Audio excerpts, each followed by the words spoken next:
Hello বন্ধুরা, সবাই কেমন আছো? সেদিকে উত্তম শর্টসের নতুন আরও একটা ভিডিওতে আপনাদের অনেক অনেক অনেক স্বাগত। আজকে কিন্তু কোনো ব্লগ ভিডিও না, আজকে কিন্তু আমি চলে এসেছি একটা খাবারের রেসিপি শেয়ার করতে। সেটা হলো আমার খুবই পছন্দের বা সকলের পছন্দের, বাড়িতে রান্না হয় সেটা হলো চাউমিন বা ম্যাগি তো না, চাউমিন। আমি ম্যাগিটাকে ধুয়ে সেটাকেই চাউমিনের মতো রান্না করব, তো সেটাই তোমাদের সঙ্গে শেয়ার করবো বলে চলে এসেছি। তো দেখো, সবার প্রথমে কিন্তু আমি এখানে আলু কেটে নিয়েছি কুচি কুচি করে।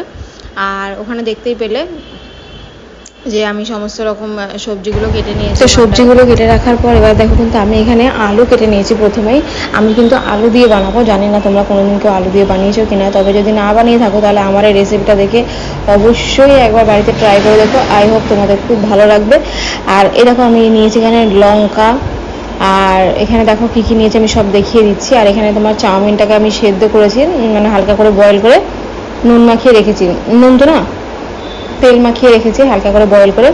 আর এখানে আমি নিয়ে নিয়েছি ক্যাপসিকাম, এখানে নিয়ে নিয়েছি গাজর, এখানে পেঁয়াজ আছে, এখানে ফুলকপি আছে, দেখতে পাচ্ছি ছোটো ছোটো করে সব কিছু কেটে নিয়েছি আমি।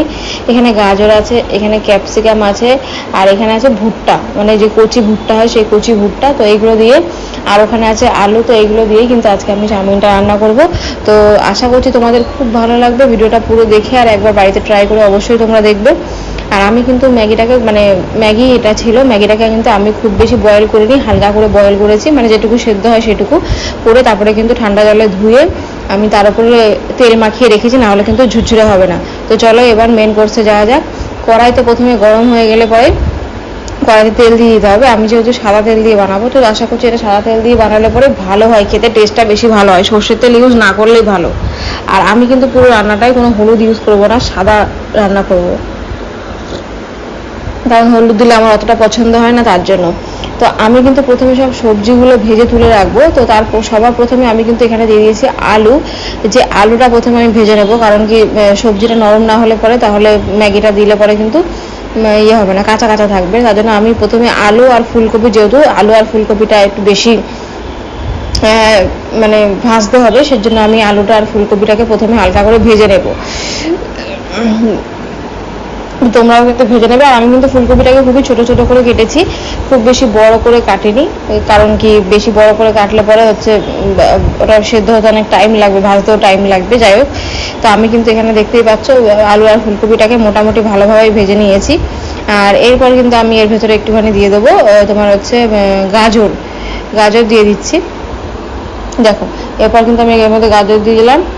আর গাজর দিয়ে কিন্তু আমি আরও বেশি মানে কিছুক্ষণ আমি ভাজবো এখন, কারণ হচ্ছে গাজরটাও যেহেতু একটু সেদ্ধ হওয়ার ব্যাপার আছে। আমি কিন্তু একসঙ্গে সমস্ত সবজি দিইনি, আমি কিন্তু একটু একটু পরে দিচ্ছি। তোমরা চাইলে একটু পরে পরে দিতে পারো, কিংবা একসঙ্গে দিতে পারো, সেটা তোমাদের উপর নির্ভর করে। আমি একটু পরে পরে দিয়ে ভেজেছি। আর ঢাকনা দিয়ে ভাজা যেত, কিন্তু আমি ঢাকনা দিলাম না, কারণ ঢাকনা ছাড়াই ভেজেছি, আমি দেখতেই পাচ্ছ। তো ভালো করে প্রথমে এগুলোকে একটু ভালো করে সেদ্ধ করে নিয়ে, আশা করছি সবার খুব পছন্দ হয়। আর ম্যাগিটা খেতেও খুবই সুন্দর হয়েছিল। আর তোমরা যদি রান্না করো, বাড়িতে রান্না করে যদি বাচ্চা কাচ্চা কেউ থাকে বা তোমাদের বড়দেরও খুবই ভালো লাগবে। তো এরপর দেখো, আমি কিন্তু ক্যাপসিকামটা দিয়ে দিয়েছি। আর ক্যাপসিকাম দেওয়ার পরে কিন্তু এর উপর দিয়ে একটু পেঁয়াজ দিয়ে দিচ্ছি। পেঁয়াজ দিয়ে তারপরে আমি আরও কিছুক্ষণ ভাজবো, ভেজে, কারণ সবজিটা সেদ্ধ হওয়ার ব্যাপার আছে, যেহেতু ম্যাগিটা আমি প্রথমেই সেদ্ধ করে নিয়েছি। এটা আর যদি জলের ম্যাগি হতো, মানে যদি আমি ম্যাগির মধ্যে জল দিতাম, তাহলে পরে অবশ্যই এতক্ষণ ভাজতে হতো না। হচ্ছে তোমার কিছুটা ভেজে তারপরে জল দিয়ে দিলেই হতো, কারণ আমি যেহেতু বয়েল করে নিয়েছি আগে থেকে ম্যাগিটা, সেজন্য আমি ভালো করে ভেজে নেব। তো তারপরে দেখো একটু নুন দিয়ে দিয়েছি আমি, নুন দিলে পরে পেঁয়াজটা ভালো করে সেদ্ধ হয়ে যায়, যেহেতু নুন দিলে পরে, তার জন্য আমি একটু নুন দিয়ে দিলাম এর ভেতরে। তোমরাও একটু নুন দিয়ে দেবে, বা তোমরা আগেও নুন দিতে পারো, কিন্তু আমি পেঁয়াজটা দেওয়ার পরে নুনটা দিলাম, কারণ নুন ছাড়া পেঁয়াজটা তাড়াতাড়ি হয় না, মানে ভাজা হয় না, এর জন্য।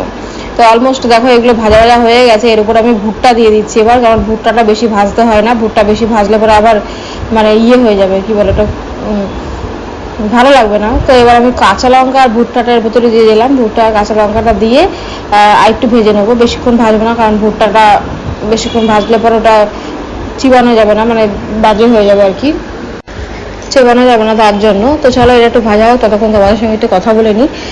যারা নতুন আছে আমার চ্যানেলে, তারা অবশ্যই চ্যানেলটি সাবস্ক্রাইব করে দেবে। আর ভিডিওটি ভালো লাগলে অবশ্যই একটা লাইক করে দেবে। আর নতুন নতুন ভিডিও দেখার জন্য আমার চ্যানেলটিকে তো সাবস্ক্রাইব করতেই হবে। তো আশা করছি তোমাদের এই ভিডিওটি ভালো লাগবে, আর খাবারটা বানিয়ে দেখবে, সেটাও তোমাদের আশা করছি ভালো লাগবে। তো দেখতেই পাচ্ছ এখানে ভুট্টাটা মোটামুটি ভাজার মতো। তো এটা ততক্ষণে দেখো মোটামুটি আবার ভাজা হয়ে গেছে। এবার আমি চাউমিনগুলো দিয়ে দিচ্ছি এর মধ্যে। দেখতেই পাচ্ছ আমার মানে নুডলসগুলো আমি যেভাবে সেদ্ধ করেছি একদম পুরো ছাড়া ছাড়া আছে, কোনোটা কিন্তু কোনোটার সাথে লেগে যায়নি, পুরো ছাড়া ছাড়া আছে। আর আমি কিন্তু খুব বেশি তেল ইউজ করিনি, একটু কম তেলেই করেছি, কারণ বেশি তেল খাওয়া তো ঠিক না, এই জন্য অল্প তেলেই করছি। তো তোমরা ননস্টিকে, যদি ননস্টিকের প্যান থাকে তো তার মধ্যে করতে পারো, যেহেতু আমার কাছে ননস্টিক নেই সেহেতু আমাকে এই কড়াইতেই করতে হয়েছে। তো ননস্টিকে করলে পরে কী বলো তো, এই যে একটু একটু ধরে যাচ্ছে না, সেটা ননস্টিকে ধরে না, এটাই আর কি। আর দেখতেই পাচ্ছ ম্যাগিটা দেখতে কিন্তু খুবই সুন্দর লাগছে, এত কালারফুল, সমস্ত ক্যাপসিকাম, ভুট্টা এগুলো সব হলুদ সবুজ দিয়ে সব কিছু মিশে গেছে না, খুবই সুন্দর লাগছে দেখতে। আমার কাছে তো খুবই সুন্দর লাগছে, তোমাদের কেমন লাগছে অবশ্যই কমেন্টের মাধ্যমে জানিও। আর আমার কিন্তু ম্যাগিটা অলমোস্ট রেডি হয়ে গেছে, এর মধ্যে কিন্তু আমি আর কোনো কিছুই দেবো না। তো দেখতেই পাচ্ছ আমার কিন্তু হয়ে গেছে, নেড়ে ছেড়ে নামিয়ে নেবো, আর বেশি ঘাটাঘাটি করবো না। আমি একটা ম্যাগি নিয়ে খুব ট্রাই করে দেখলাম, আর এই দেখো আমার কিন্তু ম্যাগি কমপ্লিট। তো তোমরা দেখে কিন্তু জানাও কেমন হয়েছে দেখতে। আর এটা কিন্তু আমি নামিয়ে নিয়েছি, নামিয়ে নিয়ে কিন্তু এটা আমি সার্ভ করে দিয়েছি। তো ম্যাগিটা কিন্তু ঠিক এমনই দেখতে হয়েছিল, একদম সাদা দিয়ে, হলুদ দিয়ে, সবুজ দিয়ে, অরেঞ্জ দিয়ে, যেহেতু একদম। তো কেমন লাগলো ভিডিওটা অবশ্যই কমেন্টের মাধ্যমে জানাবে, ভালো লাগলে একটা লাইক করে দেবে। টাটা।